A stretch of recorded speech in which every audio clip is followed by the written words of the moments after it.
Hey juniors. Okay, so this is take 2 and I'm hoping it's the only take I do now. I tend to spend like 10, 11, 12, you have no idea. I go over and over again because I kind of nitpick, but I'm just gonna let it happen. Last take was a hot mess. Penny was like barking like crazy, so I'm just gonna, it wasn't happening. So we're gonna try again now. Gonna keep it short and sweet. Just gonna talk through it real fast. And if you have questions, email me, Microsoft Team chat me, you know the drill. So I'm going to talk about Malcolm Gladwell's Outliers chapter 6 through 9 / the epilogue, and I'm going to go through it relatively quickly. But essentially we're going through part 2. Remember that Outliers is kind of written in 2 parts. Part 1, success coming from opportunities, and not just success, like outlier success, like extreme success. And then he kind of switches gears almost. I almost feel like it's a different book, but that's more of like a personal opinion. But he discusses how success is affected by legacy. It doesn't come from legacy. It's more like affected how cultural legacies affect our ability or lack of ability to succeed. And so he answers 2 questions. He essentially kind of answers one, does tradition and attitudes that we inherit, do these 2 things that we inherit play a role in our success? And can we take advantage of our cultural legacies to make people better at what they do? And he essentially answers yes and yes. Yes, the tradition and attitudes we inherit contribute to our success or affect our success. And yes, we are able to take advantage of cultural legacies to make people, other people, particularly children, better at what they do. So chapter 6 brings us to Harlan, Kentucky. And he kind of, I would say chapter 6 sets the tone for the rest of the chapters. And he essentially discusses the idea of why there are maybe more crimes in the South, and essentially why, certain areas behave a certain way. And so one thing I would want to note is that it is a little interesting, and I think something you can mention in terms of, weaknesses, and he does acknowledge it. He does address it and acknowledge that there is a lot of generalization here of specific cultures and areas, and so that's not always the case, right? It's not about a blanket statement about this is how all people in the South are, or this is how all Asians are. And so he does acknowledge that, but he also acknowledges the idea that it is a cultural legacy, that there is a reason, there's a pattern. And so he discusses, crimes in the South and kind of presents the idea of culture of honor and kind of where that comes from.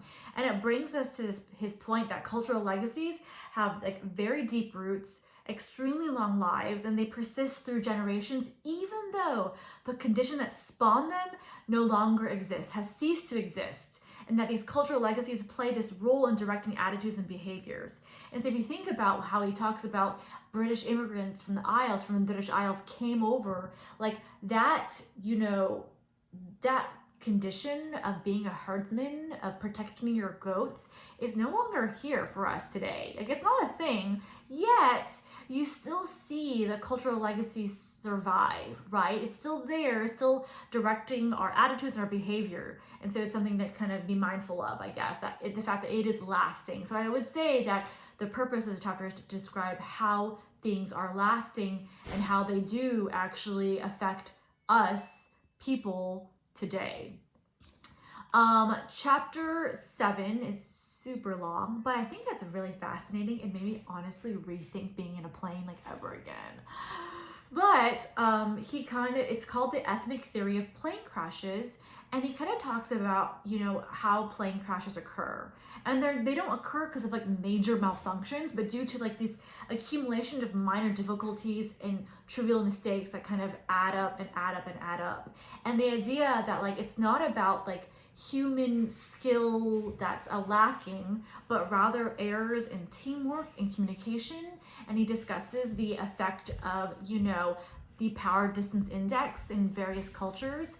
And he basically brings us to the point, and I hope you realize that in all his chapters, he kind of starts off with an anecdote, he kind of talks about what we as a majority assume, and then he kind of refutes that and brings us to the point where he then goes into his claim, and where he's like, here's my enlightenment, here's what I'm trying to tell you. And he essentially says that we need to be honest about where we come from, and acknowledge our cultural legacy and how it affects us, and be willing to confront those aspects from our culture that maybe don't suit the world that we're currently in, and to create change. So in this case, he kind of talks about the Korean Airlines and also the Avianca, I don't know if I said that correctly, Avianca accident, airline accident, and he kind of talks about how, like, with the Korean cultural legacy of having this very high power distance index, and how that, you know, this respect for leadership, this respect for authority was actually detrimental for them in the airline industry, in the aviation industry.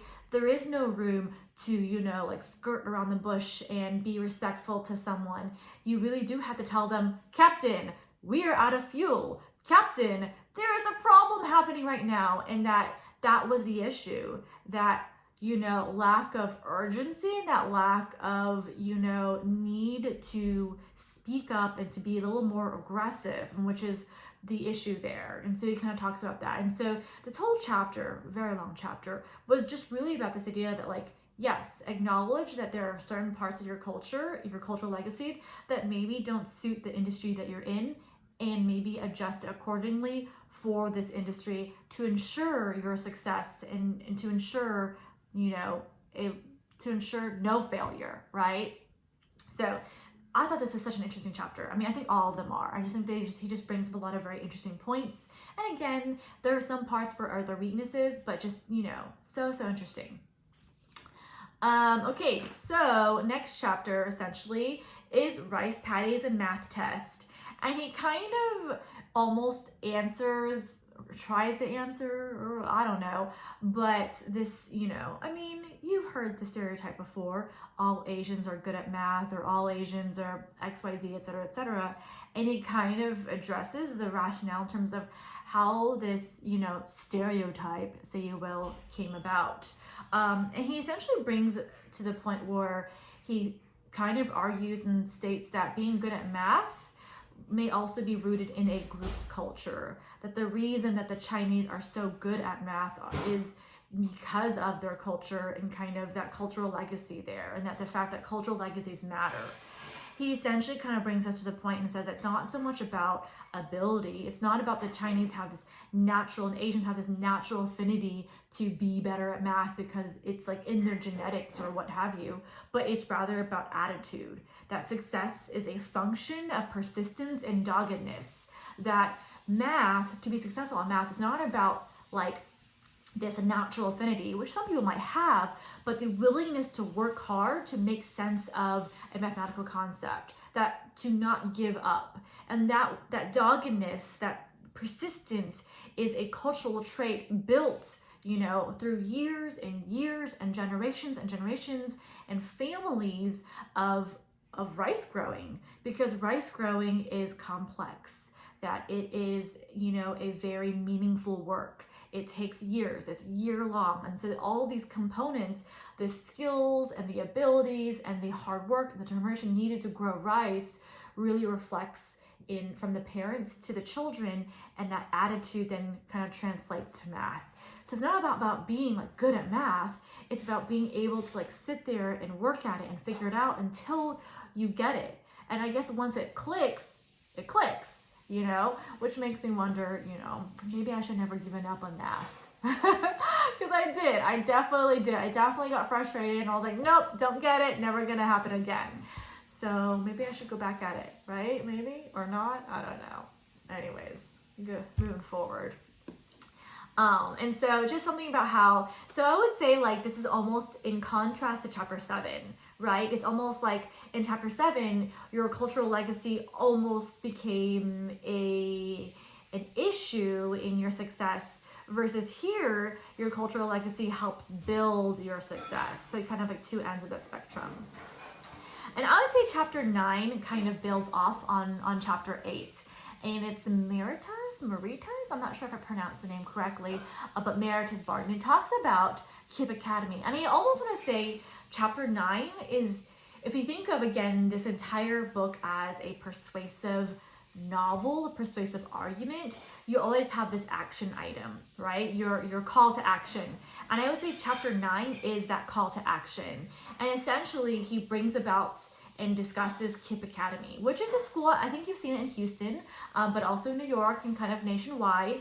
And it's an experimental public school. And it addresses and it almost mimics like this idea of chapter 8 in terms of like the rice paddies and kind of year-long work. But he brings us to the point that for success for everyone, in what we need to do is to present all children with the chance, with the opportunity plus meaningful work. Like we need to give them opportunity. And the issue that he realized when it came to education and why there was such a gap between, you know, the rich and the poor was summer.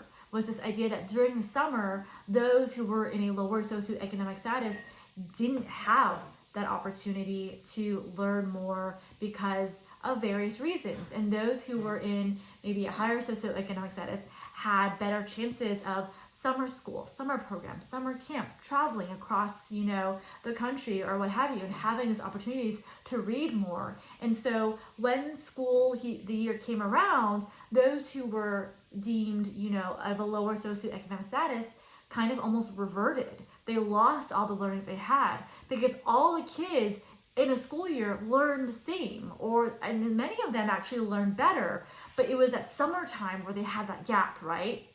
And so here he essentially says, like, in order to like bring about success for everyone, or at least have the opportunity for success, we need to give all kids a chance.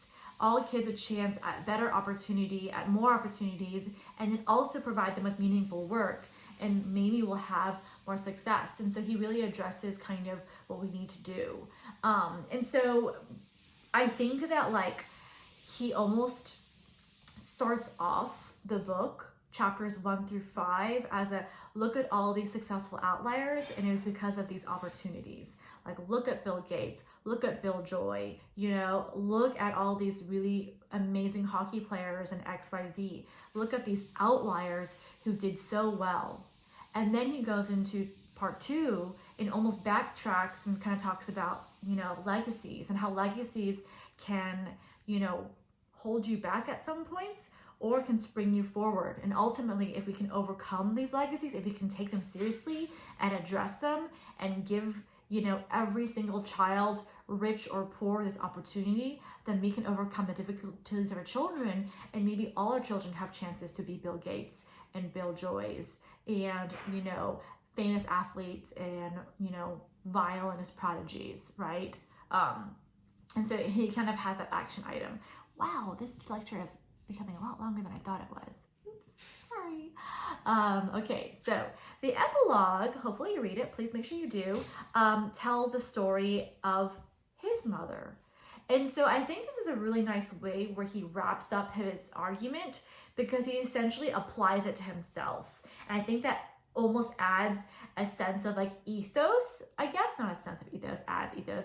It appeals to ethos because he's able to say, look at my argument, look at all that I'm saying, and here, let me tell you, I'm actually going to apply it to myself. I'm not an exception. And he acknowledges his success. Like, I did not just spring and become this amazing, you know, author out of nowhere because of I'm an awesome person, but rather like through these like sheer luck, sheer opportunity, through the persistence and doggedness of my grandmother and my mother, did I have the opportunity to then become successful. And he acknowledges that. I think it's a really nice way where he wraps up that argument. So yeah, that's basically it. And hopefully this helped a little bit, or maybe you didn't watch it. I don't know. I don't know why I would keep saying that if I said you didn't watch it. So hopefully this is enough to help you with your, I'm back over here. Hopefully this is enough to help you with your argument project. Make sure that you are just making sure that you're turning everything in, check my emails, swing by office hours, what have you, and that's it. Okay, so that's all. Goodbye.